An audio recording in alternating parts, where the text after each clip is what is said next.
I wasn't involved in any kind of mafia, just so you know that. No, that's good. That's good.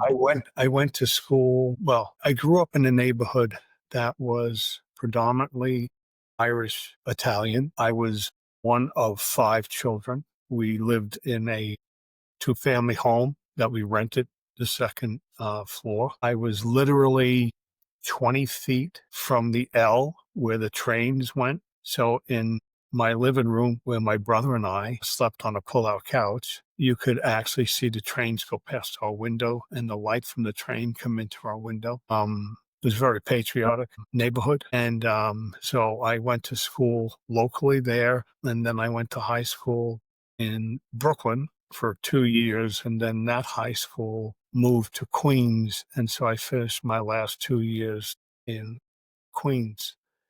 I have twin boys, and, when I talk to them sometimes to tell them the things that I did when I was growing up, and they kinda look at me like, "You gotta be kidding me." So, like, I had a paper route. I would go into bars in the afternoons with a shoe shine box, and I would shine shoes. It was things like that that they don't get, I mean, "You really did that? You went into a bar and shined people's shoes?" I said, "Yeah, got me some money." So, that's pretty much, the environment when I was. And now you live in Florida. Do you prefer the climate and just the lifestyle difference living down south in Florida compared to the big city like New York? Yeah, I spent a lot of time in Washington, DC also. So, I've never been back permanently to New York. I left there when I was 17, so it was 50 years ago.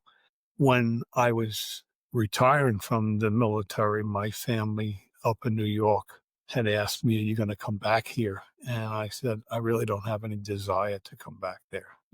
Just, things change, had a family. And so living in Florida compared to some of the other places I've lived in, there's this white stuff that comes out of the sky and covers your sidewalks and everything like that. I don't miss that at all. I don't miss having to shovel things like that. Although it gets hot here, but I did actually 2 tours in the military in Charleston, South Carolina, so I know what the heat is and humidity. And when people say to me, "Oh, you gotta be crazy to be down there. It gets so hot." And I say, "Well, that's what they made air conditioners for."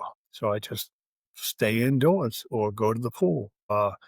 And the other thing, it's more relaxing. But he's in a rush down here. The majority of the people in this community are retired. So, there's no rush to do things. And in trying to help veterans and things like that, it's on my schedule. I don't I don't report to anybody.